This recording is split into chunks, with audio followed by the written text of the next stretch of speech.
Front mark नहीं है आपका लाइन की video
Mario?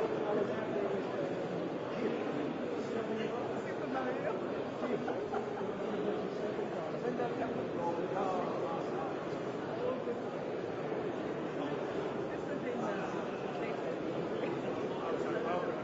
in oh, well, we are really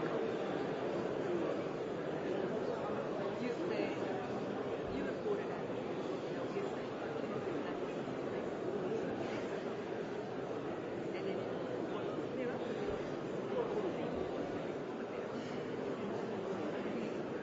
some stupidly raised report. So because you report, organize the Russia. No one has to do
Ladies and gentlemen, would you please stand for the arrival of His Excellency, the Honourable Alex Chernov, Governor of Victoria, accompanied by Mrs Chernov and Mr Narendra Modi, Prime Minister of the Republic of India.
Please be seated, and good afternoon everybody, or I suppose by now it's good evening, and thank you very much for your patience.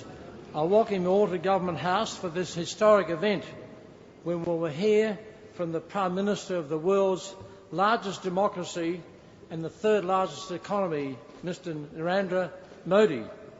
Before calling on the Prime Minister, I extend to you, Prime Minister, a very warm welcome to Government House. This is your second visit to our country, the first when you were Chief Minister of Gujarat. You do us a great honour by generously agreeing to address this afternoon's guests, who primarily reflect leaders of the Australian business community who are engaged with India, and for doing so in the context of your punishing schedule in and around the G20 meetings. Our honoured guests include the Honourable Matthew Guy, the Victorian Minister for Multicultural Affairs and Planning, representing the Premier of Victoria; the Honourable Joe Hockey, the Treasurer of the Commonwealth of Australia, representing the Prime Minister; the Honourable Marilyn Warren, Chief Justice of Victoria; the Honourable Ted Baidu, the former Premier of our state; Mr Biren Nanda, who is India's High Commissioner to Australia; Mr Manika Jain, India's Consul General in Victoria; Mr Patrick Suckling, who is Australia's High Commissioner to India; Mr Telmo Languile, the Shadow Parliamentary Secretary to the Leader of the Opposition and Multicultural Affairs, representing the Leader of the Opposition, Professor Aman Mattu, the Director of the Australian India Institute; and Mr Dipan Rungini, the National Chairman of the Australia-India Business Council. I also take the opportunity to acknowledge the traditional custodians of this land and pay my respects to their elders past and present. Prime Minister, you're the second Indian Prime Minister to visit our country and Victoria in nearly 30 years. Victoria's capital, Melbourne, Prime Minister, has been adjudged, as you may have heard, by the Intelligence Unit of the Economy for the fourth year in a row as the world's most livable city. Victoria is also the economic and cultural driver of our country, and Indians are easily its second biggest migrant community after the UK immigrants. And although Victoria is only 3% of Australia's landmass, it contributes just under 25% of our gross national product, with its significant knowledge economy and great agricultural sector. It is also the cultural, multicultural and events centre of Australia. I take this opportunity to thank Professor Mattu, who has played a key role in establishing the Australia-India Institute as the primary credible think tank in this country on Australia-India relations. I also want to thank the Australia-India Business Council for its valuable contribution today. Interestingly, it was established in 1986 during the last visit to our country by an Indian Prime Minister, Rajiv Gandhi. The AIBC has assisted greatly in facilitating this event, and the vast majority of those present here today are Australian business leaders who are its members. I take the opportunity to acknowledge and thank its leadership team, particularly Mr. Dipin Rugani, who is the National Chairman, and Ms. Sheba Nakaria, who is the National Vice Chair, and their team for their meaningful contribution to making this event a successful one. Although it's obvious, Prime Minister, it is important to bear in mind, I suggest, that India and Australia have so many things in common that are fundamental to our countries, and primary amongst them is the strong and unequivocal commitment to democracy and the rule of law. There are, of course, other matters that join us, including our colonial past that sprang from Britain and the legacy of it, such as the English language and the Westminster system of parliament. And we fought shoulder to shoulder in World War I, a war that gave rise to our Anzac legend. At the expense of sounding flippant, yet another matter, Prime Minister, as you well know, that binds us is cricket. And even those not particularly interested in the technical aspects of cricket absolutely love beating England in cricket. And as has been remarked not that long ago by your predecessor, Dr. Manmohan Singh, that despite the commonality, Australia and India have not yet exploited this luck and have not together developed sufficiently, although true it is that over the past decade or so there has been a growth in our engagement, but I suggest it's high time that this be consolidated in a sustainable and active partnership. And it is your drive, Prime Minister, that will provide the impetus for such a partnership. Prime Minister, the inspiration you've created in India reminds me of the selfless work of my Indian friend Dr. Kiran Martin, who established an organisation called ASHA, the Hindi word for hope, which during the past quarter of a century or so guided over 400,000 slum dwellers in New Delhi to a position where they now live in a hygienic and safe environment with security of home ownership, small though it is, and where all the children there not only finish school, but hundreds are at universities.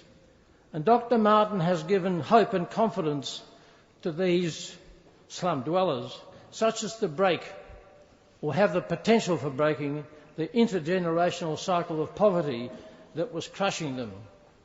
Not long after your election, Prime Minister, she said to me that you have instilled a sense of hope in India and its people.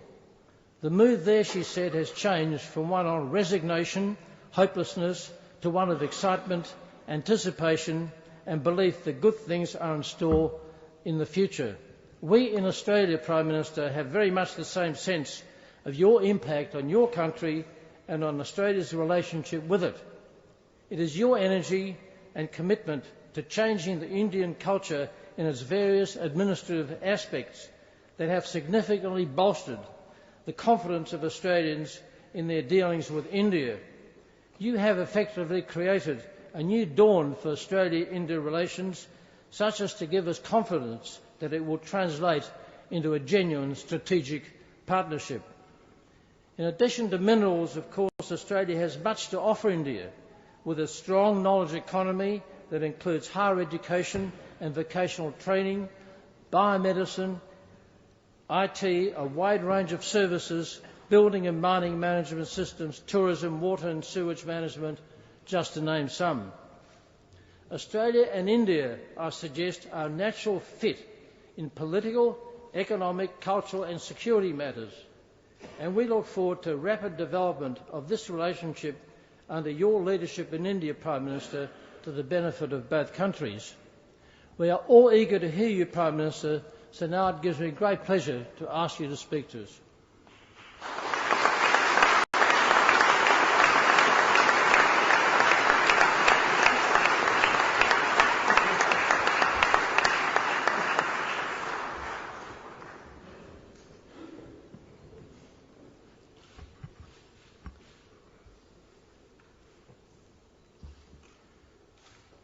Ladies and gentlemen,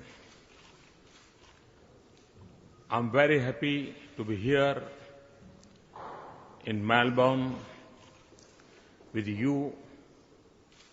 You are aware that I had come here to attend the G20 meeting. At the outset, I must compliment the Government of Australia for their organizing capability during the G20 summit. You must be aware that the G20 leaders are still worried about the recovery of the global economy. So are you. We all have to find ways for speedy recovery, sustainable and inclusive growth. Sometimes problems come to us so that we become stronger. We become more disciplined. I take the global economic scenario in that spirit. With me, there is also a very impressive business delegation from India present here. You may like to interact with them at your convenience. Friends, you may be aware that in India we have just witnessed a historic election. The elections mark a turning point in our democracy. This election has indicated people's high aspirations and their belief that this can be realized through democratic process. This was amply reflected in the record participation by voters and a clear verdict in favor of one political party after a gap of 30 years. Since day one, my government is actively working for revive the economy. My government is committed to create a policy environment that is predictable, transparent and fair. Reforms are being undertaken to enhance the ease of doing business. We are on the path of reforms and rejuvenation. We have undertaken massive efforts in changing the work culture, systems of delivery to speed up and make them more transparent. You may be aware that our economic growth had slowed down during the last few years. Now, my government is putting all efforts to ensure faster and inclusive growth. The results are very encouraging. We registered 5.7% growth in the first quarter of the current financial year. This is 1% higher than the previous year. According to the latest OECD forecast, India will be the only country among world's top economies which would increase its pace of growth this year. HSBC's latest report has identified India as the world's largest growing exporter, which is set to move from 14th to 5th largest exporter in the world by 2030. We have put focus on building the infrastructure through public and private investments. This will include national roads as well as rural infrastructure, irrigation works, linking of rivers, modernization of railway, and network of high-speed railway. Existing ports will be modernized. New world-class ports will be developed along India's coast.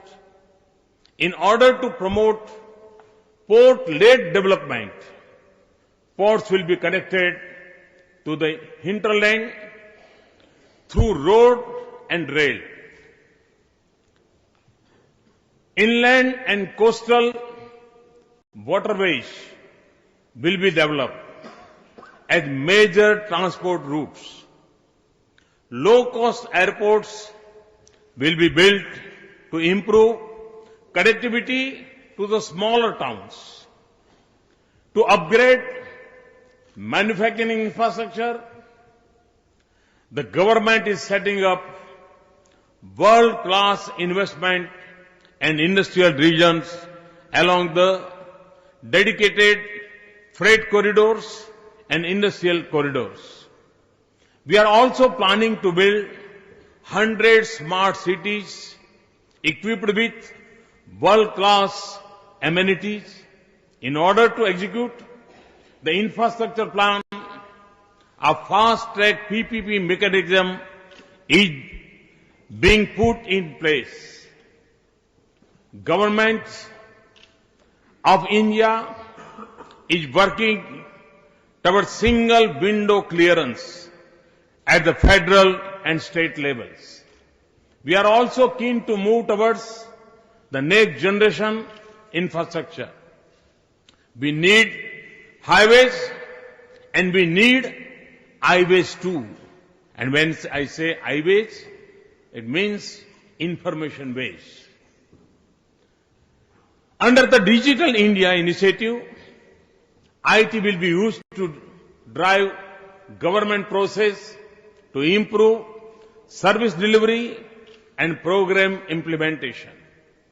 The government is rolling out a broadband program to reach every village. We have recently launched Make in India initiative to encourage growth of manufacturing in the country. Initiative will focus on doing away with red tape and promote the ease of doing business. All applications and process will be made online. We are particularly promoting labor-intensive manufacturing. The defense sector has been opened to 49% foreign direct investment, and the railways up to 100%. Friends, India has three things to its credit: democracy, demography, and demand. We are trying to harness this strength through good governance. The government has begun by trusting its citizens as well as businesses. Our greatest strength is that 65% of the population is below 35 years of age. No one can question the talent of Indian youth after the achievement of the Mars orbiter mission. Everything was indigenous.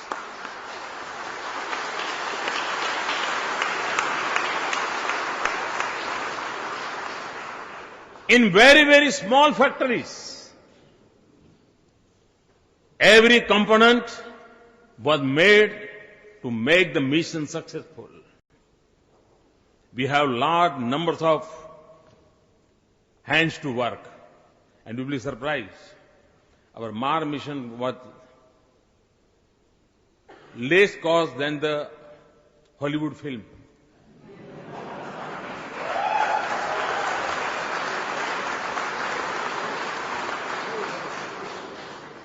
Hollywood films were costlier than our Mars mission. So one can understand how the Indian youth talent can work. One can understand it. Number of hands to work, but we have even larger number of dreams to be realized.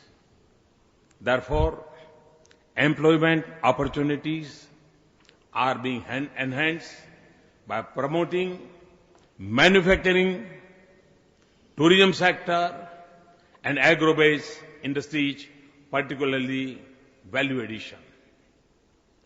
I have always said that development process should result into benefit for the people along with the economic players. Skills play this dual role. Therefore, in my government, we have established a new ministry for skill development. I am aware that India and Australia are working closely in the areas of skill development and education, and we greatly value our engagement in this area. Lot of our boys and girls are studying in your universities. In yet another major initiative towards inclusive development, we have launched a national drive to open bank accounts for every adult citizen. In a 10-week period after the launch of the drive, 71 million new accounts with deposit of US dollars 900 million were opened.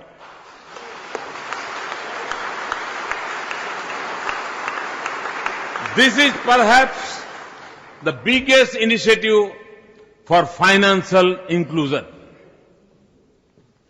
undertaken by a government. India and Australia are both strong and resilient economies. However, our trade is still confined to a small basket of largely primary commodities. Your measures in mining, telecom, ports, banking, and insurance have a foothold in India, but they are yet to take big positions. On a positive note, it provides me some comfort to note that India is investing heavily in the mining sector. Major investments are being made by some of our biggest mining and infrastructure companies. Our IT companies are providing value to your market through their services. However, we need to import more dynamism in bilateral trade and investment relations.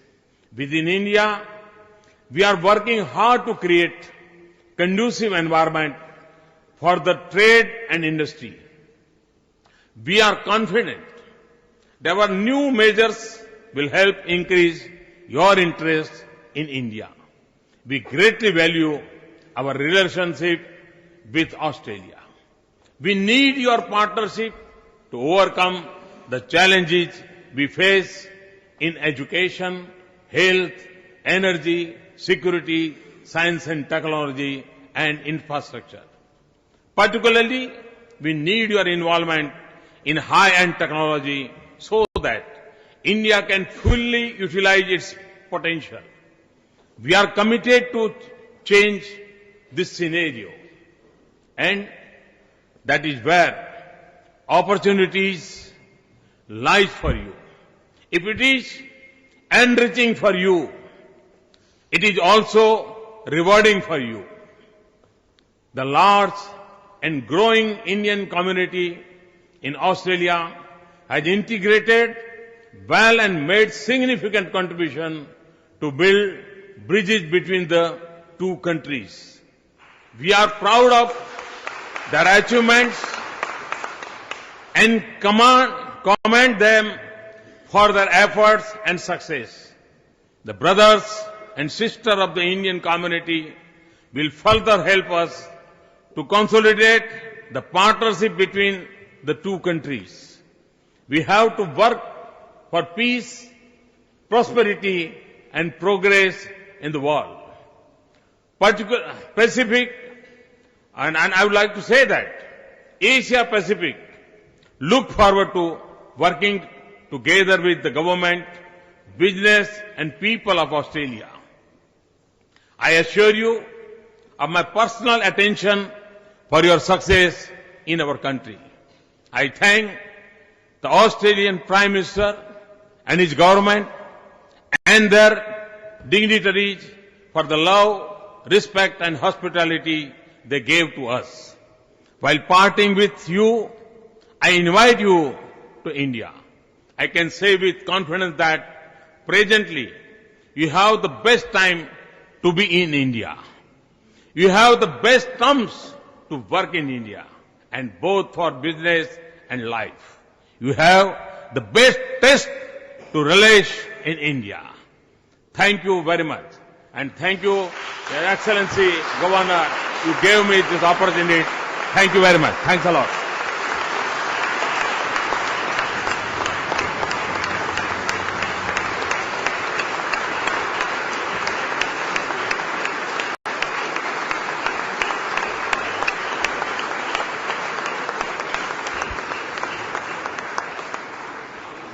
Thank you very much, Prime Minister, for that inspirational picture of India, which we'll look forward to participating in. If there was any need, Prime Minister, you have given added confidence to what is going to be happening in India soon, and a great basis for greater relationship and dealings between Australia and India. Ladies and gentlemen, that concludes the formalities of this afternoon. I again thank you for your patience. The Prime Minister is now going to leave, and I invite you, or those of you who wish or have the time, to stay and enjoy the hospitality of Government House. Thank you very much.